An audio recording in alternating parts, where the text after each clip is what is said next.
today in our Bible reading app, we're in 2 Thessalonians chapter 2. And it's interesting that the people of Thessalonians, they really believed they were living in the end times. Oh, wow. And that's kind of reflected here in this chapter as Paul talks about the coming of the tribulation time. Yeah. And the people that they legitimately believed that was now. And so it's kind of interesting how like Paul is kind of pumping the brakes a little bit. Sure. And teaching them and instructing them on how to live during this time. And I don't know if Paul knew certainly that Christ wasn't returning within their lifetime. Certainly Christ may have returned in their lifetime, just like Christ may return in our lifetime. Well, I think there have been times, even in modern history, where people probably thought they were in the end times. Oh, I agree 100%. I mean, I don't think you could have gone through the Holocaust and World War II and not thought that. I mean, imagine being there. Imagine being, a Jewish person or even just another POW, and just with all the things that Hitler was doing, and could you imagine any other any other person who might be the Antichrist besides Hitler? Like, no way. Like, you're like, yes, absolutely. I think too, I've read in history at least, about the Cuban Missile Crisis and how everyone was so scared that nuclear war really was coming. Yeah. And, I think maybe for people, our age, it's easy to look back and be like, look, guys, come on, obviously that wasn't the end of the world. Here we are. Right. But I mean, 9/11 was pretty scary too. Yeah. I mean, that was kind of devastating, and we kind of remember that a little bit more clearly and thinking, okay, is something happening?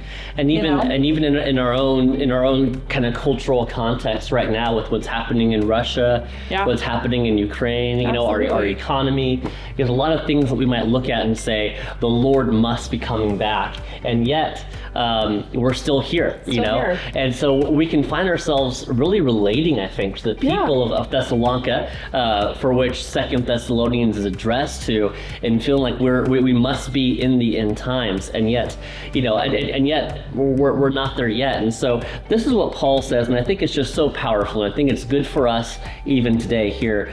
In verse 15, Paul writes, "So then, brothers, stand firm and hold to the traditions that you were taught, either by us, either by our spoken word or by our letter." So in the middle of all the chaos, in the middle of all the things happening, Paul says to stand firm. That's right. Yeah. I think when we were reading this beforehand, it reminded me actually of Daniel back in the Old Testament. When Daniel, when the word came out that it was going to be illegal in that land to pray to any god aside from the king, I've always loved what it says Daniel did, because it says Daniel did what was his custom to do. Or like a tradition. Right. Absolutely. He went and he prayed at the same times every day. He would open his windows and face Jerusalem, and that's the way he would pray. And I've always been struck that Daniel was ready for that tribulation because of what he was doing when it wasn't a tribulation, when it wasn't a trial. Right. And I think that's part of that standing firm, is just keep doing what you're doing, assuming that what you're doing is the right thing, Absolutely. Keep praying, keep reading God's word, keep rejoicing, and keep doing these things, and that's going to help you stand firm in those trials. Our persecution, I think, here in America looks different. I think it looks unique. Oftentimes our persecution might happen at the workplace. You might be passive for promotion because of your faith. Oftentimes it might look like, like that, like being dishonored, or perhaps you have a family member who is not a believer, and they are putting pressure on you to do things that are wrong. And that might be as simple as not going to church. It might be as extreme as saying, hey, I don't want to hear anything about your faith when you're in this house.